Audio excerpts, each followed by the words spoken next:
Welcome back to the channel. It is Thursday, March 13th. We have some college basketball action to dive into for today. We got conference tournaments tipping off across the nation. We are in full swing in that regard, and it is a fun and exciting time to be betting on college basketball. One of my favorite times of the year for sure.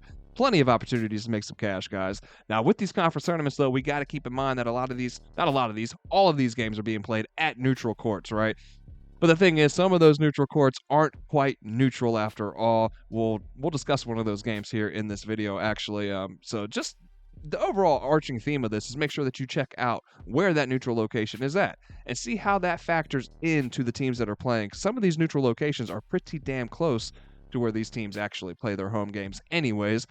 Other times, these are legit neutral locations. So like I said, man, just make sure you figure out where that location is and how that factors in to the actual teams playing in that game.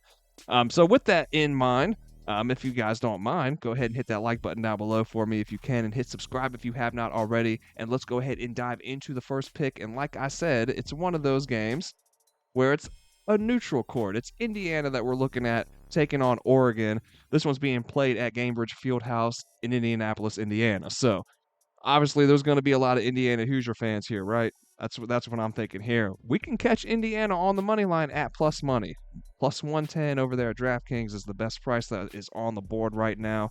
It actually opened up at plus 130. It's been bought down already to plus 110. So good chance that I'm recording this Wednesday night. Good chance we wake up, this video goes live and we're not at plus money anymore. It looks like it's moving in that direction for sure, and it makes sense. This is essentially a home game for Indiana. Oregon has the better record overall, right? But if you look at them from a Ken Palm ranking, Indiana's not far behind this squad whatsoever. Oregon sitting at 31st overall, Indiana sitting at 45th. So both of these teams they're very good teams, right? They're not shabby teams whatsoever. And Indiana has been on a roll lately coming into this one, as has Oregon. Oregon's won 7 straight. Oregon won the head-to-head matchup this year between these two teams, which makes me a little nervous going into this, right? But it is hard to beat teams multiple times in a year, although I do feel like you tend to see it more in college basketball than other sports, right? But with that said, in that game specifically, I think it was a 9-point win for Oregon. Coach Mike Woodson, man, he was very, very critical of the officiating, and kind of rightfully so, man. It was a very physical game, and it was very one-sided as far as who saw the free throw line. Oregon shot 21 free throws in that one, just 7 free throws for Indiana in that game. And like I said, it was a very physical game, so definitely think that plays into it. It plays into my thinking here as far as leaning the Indiana way. We can look over here on Outlier real quick too. Like I said, Oregon, 7 straight wins, man. Nothing to scoff at whatsoever. One of those wins being very recently against this Indiana team, in that game that we just discussed. But you look over here at Indiana, and like I said too, it's not like they're coming into here, they're not limping in. They're coming in with some momentum of their own. They're winners of 5 of their last 7, with a big win over Michigan State as well at Michigan State. So got to take that into consideration, man. They've played some tough teams, and they've come out on top as well. I like Indiana. I'm not 100% sure that I get there. Make sure that you check the pinned comment. There's going to be a link down there that'll direct you over to the Guy Boston Sports website, and that's where all my final plays will live. And so we'll, like I said, this is a lean right now. We'll see if I end up playing that one, or if, even if there's anything that I don't go over in this video, I might add that in as well. So make sure you check that pinned comment out. Make sure you check it out throughout the day too, because I'll update it throughout the day if I find anything else. Obviously, there's games. This one tips off at 12. I think there's games running till 11, maybe even midnight tomorrow. It's one of those days where we got college basketball action all day long. It's a shame I got to work. If I could just sit at home on the couch and watch ball all day. But yeah, so like I said, leading Indiana on that one. Let's go ahead and look at the total too. I'm interested in the total on this one as well. It's sitting at 143.5 right now. I like the under. I'm definitely leaning under. You can get that at minus 115 on FanDuel. You look at both of these teams on the Ken Palm rankings, right, and they both have, pretty proficient offenses. Indiana sitting at 62nd offensively. Oregon sitting at 35th offensively. So that's, those numbers there are scary when looking at an under. But I think this 143.5 is a little high, considering the defenses at play here. You got Indiana sitting at 42nd defensively, Oregon sitting at 37th, and then they don't play at this extremely fast tempo. They don't play like at a snail pace either. they don't play an extremely fast tempo. When you look at that adjusted tempo rate on the Ken Palm rankings, Indiana sitting at 139, Oregon sitting at 164. So, like I said, they're not running up and down the court guns a-blazing. And we got to consider, too, that this is the conference tournament, man. This defense starts ramping up here. Defense definitely starts ramping up in these tournaments.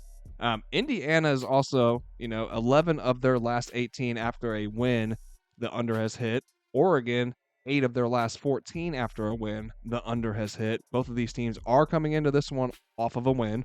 And we can jump over here to Outlier. We can see the head-to-head. That one matchup this year, they did come underneath of this line, that 143.5, and they hit the under. That total for that game was set at 147.5. Obviously, they go underneath of both of those at 137. And you can see this little insight from Outlier. Let's go ahead and click into that, actually, and see that. Here we can get that filtered. We can see that the under has hit in 4 of Oregon's last 5 games as a favorite. You can see that right there, 4 straight unders.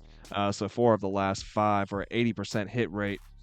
But if you look at Indiana, they've hit underneath this line specifically 4 of the last 5 for an 80% rate. So all in all, I do like the under in this one, and I think I might like that more than the side. Looking at this game as a whole, I think I might like the total more than Indiana on the money line. But like I said, man, these are just all leans right now. I haven't put any plays in officially myself yet. Then next up, I'm looking at Toledo and Ohio. The Toledo Rockets, the Ohio Bobcats. This is another conference tournament game. This one's taking place in Cleveland, so about an hour and a half away from Toledo, about 3 hours away from Ohio where they play. It's a 1:30 p.m. tip-off. I like Toledo in this one as a dog. I would take them plus the money. That's where I'm leaning, or plus the points, excuse me. It's plus 3.5. You can get that at DraftKings right now, minus 118. Toledo has covered the spread against Ohio head-to-head in 8 of their last 10 matchups, and they've won straight up in those 10 games 9 times. So definitely been a run for Toledo as far as the head-to-head matchups here with Ohio. They have definitely had their number as of late. Ohio themselves, they've been made favorites 23 times on the year. This is going to be one of those games as well. They've only covered in 8 of those games so far on the season. And then both teams, they've come into games with more than 4 days of rest 7 times. Both of these teams have. Ohio has only covered in 1 of those 7 attempts. Toledo has covered in 4. So trend-wise, there's a handful of things pointing in the Toledo direction. Has me looking that way to begin with. There's some things to consider here, right? Toledo's defense, it's rough, right? They're only, 355th overall in the Ken Palm rankings, right? I mean, that's scary right there.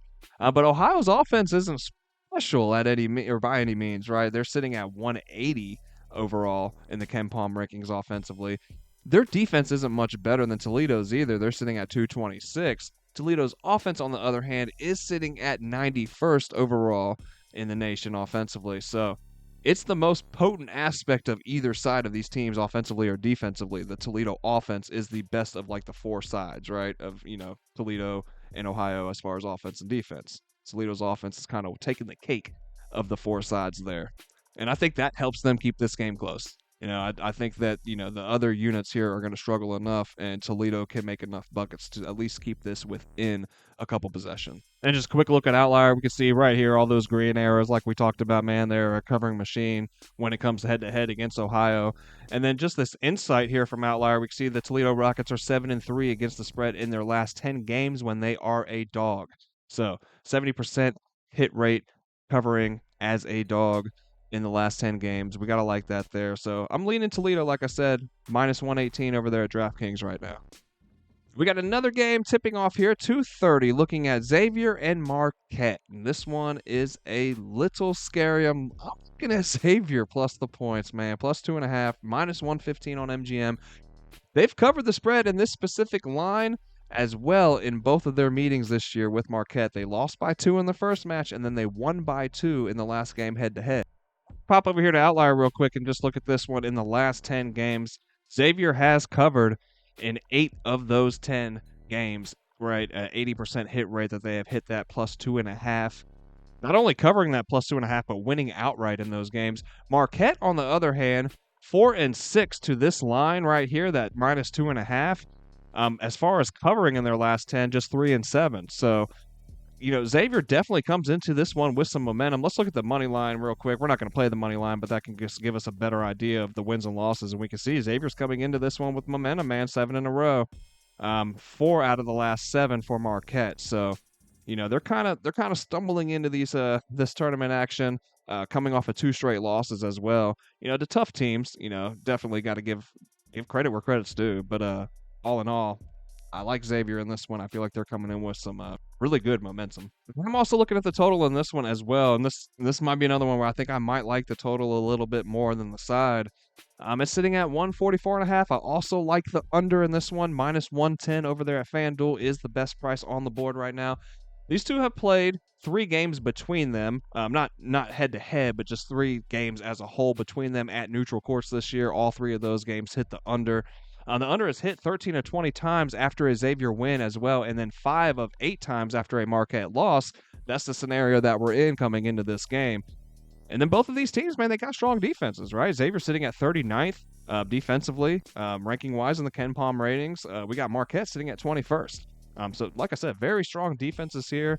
And then head-to-head in the last 4, we've seen the under hit 3 times as well between these two. And we'll just pop over to Outlier one more time real quick to check this one out. We can see, like I said, in the head-to-head, the under has hit 3 of the last 4. We've gone underneath this specific line in the last 2 games that these two have played. And then in their last 5, we can see that both teams are trending towards the under. Marquette, 3 of their last 5 for a 60% hit rate, and Xavier, 4 of their last 5 for a 80% hit rate.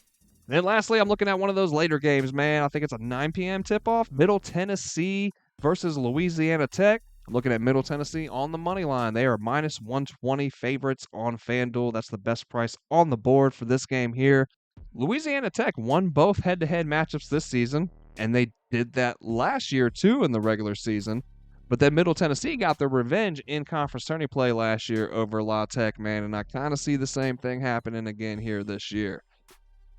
Despite the 2 head-to-head losses, look, Middle Tennessee has been the better team on the year, not by some wide margin or anything.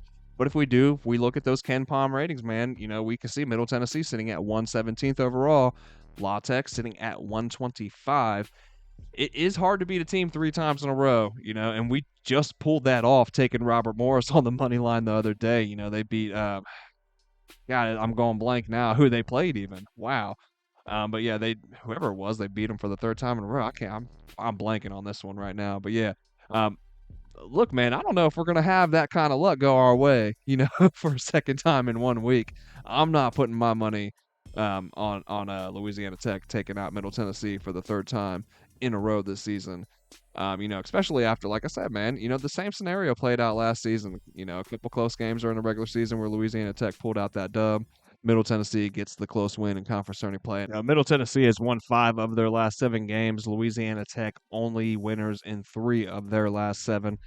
I like Middle Tennessee on the money line, -120. Like I said over there, FanDuel is the best price. So that is going to wrap us up for today. I hope you guys found the content helpful and useful. And if you did, please do not forget to smash that like button right down there below and hit subscribe if you have not already. It all helps the channel out a ton, and we appreciate it greatly. That's going to do it, man. I hope you guys have a great day. I hope we all cash out, and I'll see you guys tomorrow morning.